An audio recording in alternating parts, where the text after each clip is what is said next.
What I've noticed in the trend is people want to know how to get an agent, how to get started in the acting world, the business of it. You're graduating from an MFA program, you're coming to acting as an older actor, never having acted before, or switching careers. What are the things that are essential for you to know, which are essentially the actor's arsenal, the things that are within your control? Headshot, resume, picture, reel, press kit, audition outfits, audition material, right? The things you need to get in place to get started in the business, what those business relationships look like. Last time, I answered the question about how to talk to your agents. Another one of the questions that I'm getting quite frequently is how to get an agent. So let's get the basics down.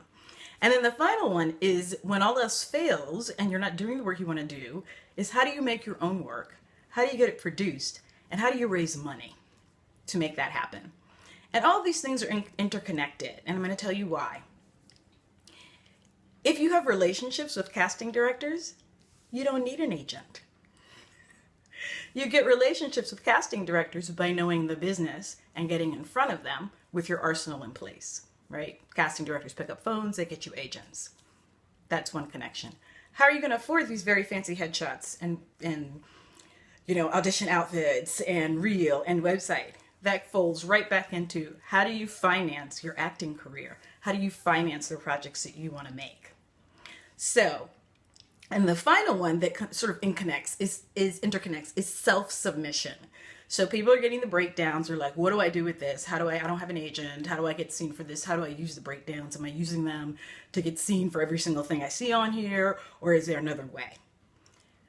The breakdowns goes back to, if I establish relationships with casting directors, they will automatically call me in for those things. If I already have those relationships and I get called in and I get booked, I'll automatically get an agent. So all these things are interconnected.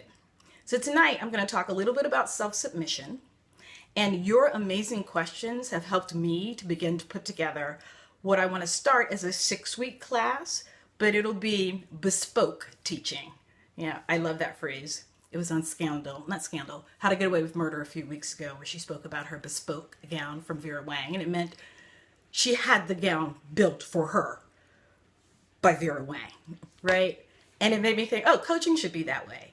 And so with all of these questions that I'm getting from you, I'm putting together a 6-week class that addresses just your questions, what you want to know. And the reason is because this far in my career, I've become a producer, writer, and an actor. And that was initially not by choice.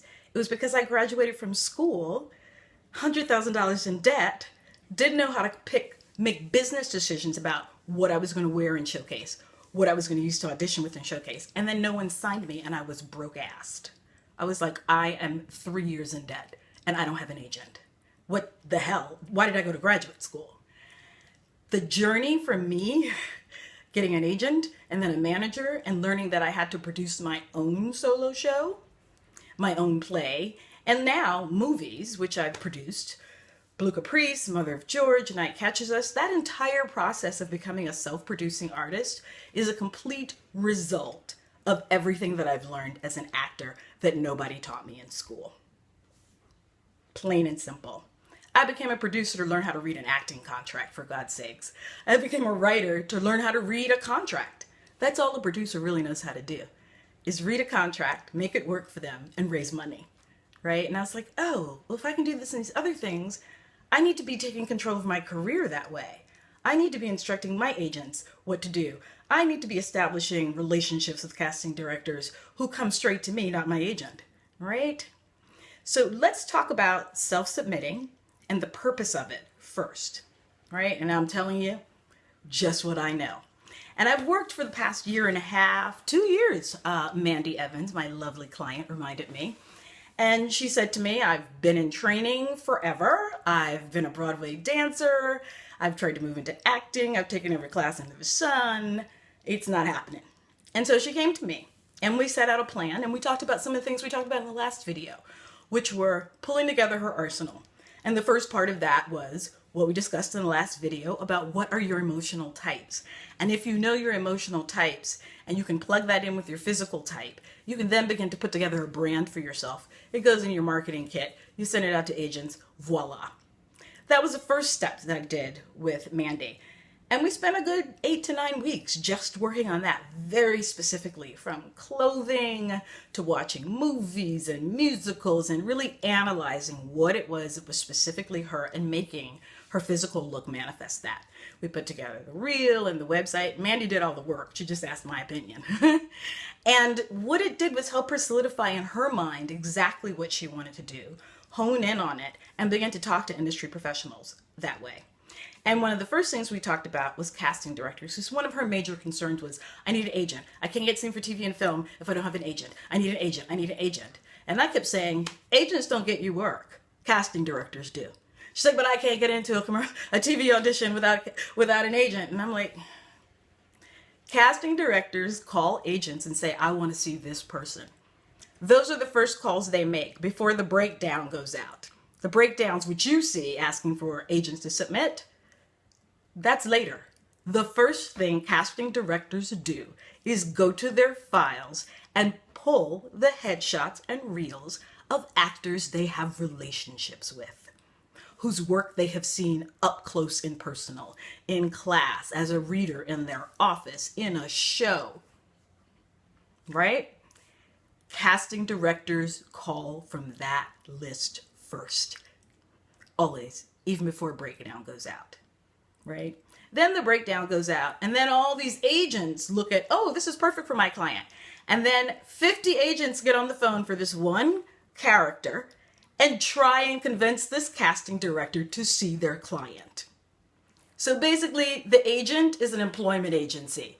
And God bless, if the client has 10 of you, if the agent has 10 actors that look like you, well, you're competing with them, right?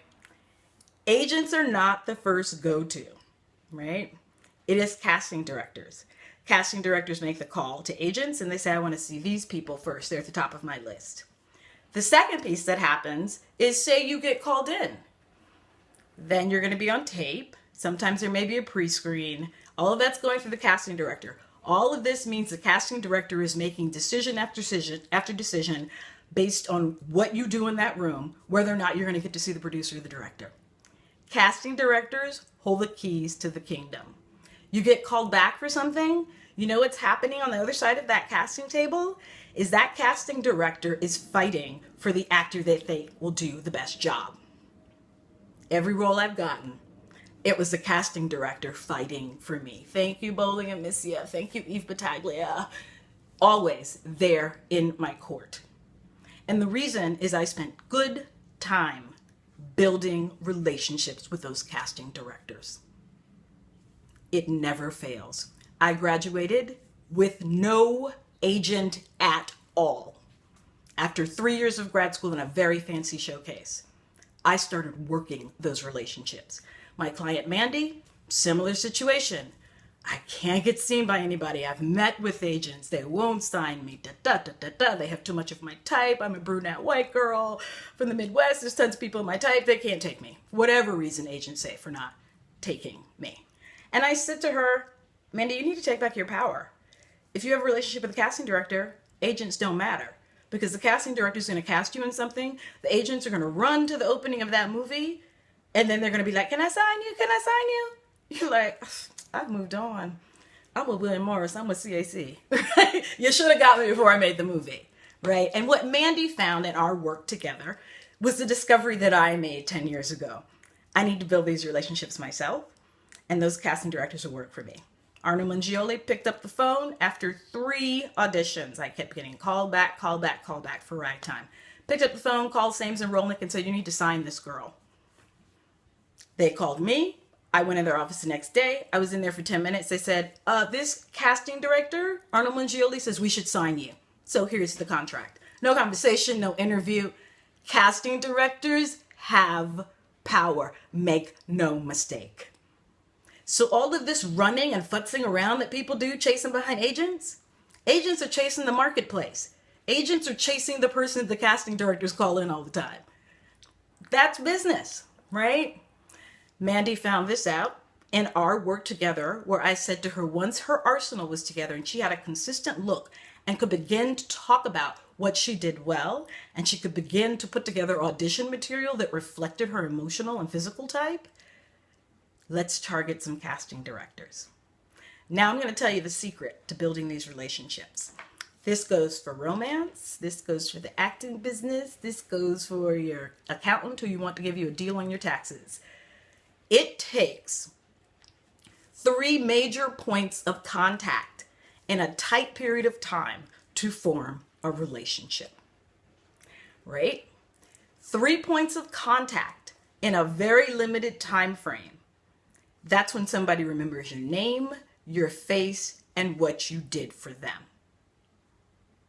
And the key to getting someone to remember you is for you to do something for them for free. I'm not making it up. This is how it works, right? What you can do for agents and casting directors is solve a problem they have. I need to cast this role. If you come in and solve that problem, you've done them a favor. Plain and simple. Every time you audition for someone or read something or become a reader or just do a reading, that's an opportunity to solve a problem for that casting director. To show them, I'm capable of this. So should you have a need for this in the future, I'm your woman. I'm your man. I solved the problem right here. See this reading? I may not be right for it. They're going to go with a name or whatever. But I came in here and I left blood on the floor. So you know that you can count on me. So each time that you can get in front of a casting director, and you need to consolidate that time, you need 3 points of physical contact. So look at the television shows that are shooting in New York City right now. Which ones are you right for, and who cast them? If you don't know that, you got plenty to do. I love actors sitting up in bars saying, so who got that job? I went in for that 3 times and so-and-so got it. There's so much work you can be doing all the time. You'll never see me in a pub complaining about what I didn't get. Because I'm busy. I'm making a movie. I'm writing a play. I'm busy being about my business. I already have a list of the shows in New York City and who casts them. I've made sure that I have relationships in those offices. Like, they know my name. They've seen me in a show. You pick one casting director, and for 7 weeks, for 14 weeks, you put your complete attention, essentially 3 months, on that one casting director. And every 2 weeks, you make contact with them. Dallas Travers calls this, 7 ships, 14 weeks? All right. You got to send these ships out, right? The ship, the point of contact, needs to be something different. And within that 3 months, at least 3 of those points of contact need to be FaceTime. And each time they're FaceTime, you need to be solving a problem. You need to be doing something for that casting director. There's lots of ways to do that. If you're only targeting one person, you put a Google alert on that one person. When you put a Google alert, every time they're working on something and it gets publicized, it pops up in your inbox. Oh my gosh, they're casting something at the public. If the casting director you're targeting is casting something at the public, you need to find a way to be there at the opening night party to congratulate her. FaceTime, and ask no favors at all. You got a Google alert on that casting director? You need to find out where they're teaching, and you need to get in that class. If you can get in 2 classes within that 3-month period, you've got it covered, right? And then once you're in that class, you don't use that class to learn how to act. You go get a coach and you work on the sides they give you, and you use that class as an opportunity to audition. Now, you don't have an agent, so that means what you do in that class has to be stellar. And you have to do it every single time. Generally, when you take a class with someone, they go, oh, I like to be contacted this way. Always ask, how can I keep you up to date on what I'm working on? Remember, you're focusing on this one person for 3 months. So you've got 3 months to make really constructive contact with them. They'll usually say, this is an email where I take invitations to events. Invite them to a reading. Once you've targeted somebody, you better find a reading somewhere to invite somebody to, because that is a point of contact. Even if they don't show up, you had a real reason to pick up the phone, call that office and say, would you like to come to this? Every 2 weeks for 3 months, make contact. At the end of that time, you will have a relationship with that casting director, especially if you never ask them for anything except how you can help. Do you need a reader? Do you need somebody to help file in your office? Great. Do you happen to be Facebook friends with them and they ask for the name of a babysitter? Immediately help them out on their page by giving them references for 2 babysitters. Don't ask people personal favors in social media. Social media is about providing help and support to someone. It's why I don't put shady comments on anybody's wall. Social media, Facebook, is about helping someone. That's how you get remembered. Solve a problem for them. Congratulate them. Those relationships last forever. That's how you get an agent. That's how you self-submit for projects. If you've already done your homework and you know that this casting director, oh my gosh, they are casting this pilot, Babylon Fields. Oh my gosh, they're casting this video, and it's going to be, I'm just a stand-in. That's fine. That's great for me. It's a way to get in. And you see the same casting director who's on your target list keep coming up in the breakdowns. Target them. Submit yourself every single time. Not to get the job, to get them to remember you. And if you send your headshot and your headshot looks good because your arsenal is together and your resume is together, and you send your submission in for something that you are perfect for, given the amount of experience you have, you're probably a newbie, so don't be trying to get star roles in the movie. But something that's in the pocket. The character speaks a different language, the character's a certain height, something very specific to you. When you submit yourself to casting directors for stuff that you're perfect for, the business message you're sending out is, I understand what I'm selling, and I'm teaching you how to buy what I'm selling. It's business savvy. You're submitting to build relationships. And generally, a self-submission, they want your headshot, your resume, on the inside, on the outside, an 8.5 by 11 envelope. They want the name of the project and the character you're submitting yourself for. That's it. Don't show up at people's offices unannounced. Put it in the mail. Remember, you are trying to have a point of contact with this casting director. So mail them submissions whenever you're right for something that you see in the breakdowns. Eventually, you go into a file that they have about your type. And the goal is to get in their files, right? This doesn't take a long time. 8 to 12 months if you are strategic about it. It's not like there's 100 casting directors in New York City casting the shows that you're perfect for. It's not even like there's 300 casting directors in LA casting for the same show that you're perfect for. It's just not. There's lots of casting directors and they tend to focus. And you're going to find your people who are for you by watching TV. So building relationships is how you get an agent. Make no mistake. And targeting people and providing a free service for them, that's how you get people to remember you. And it goes without saying that you need to be brilliant in the audition. It goes without saying. And it goes without saying that your arsenal is slamming, right? Headshot, resume, reel. Because they always ask for the reel when somebody wants to make you an offer. I'm a producer. I produce movies. We cast from reels. It should be on your main page. And I should be able to tell from your main page, what are you selling me emotionally? So back to Mandy's story. We did this targeting of casting directors, and then she finally said, I'm going to make my own work. I was like, great, let's produce a movie. And let me advise you on that. Because she had been doing all of her work along the way, really forging these relationships, one of the casting directors who we had targeted, she'd taken classes with, she'd done amazing work for them, she stayed in contact with them and invited them to stuff, was working on a movie of her own about dance.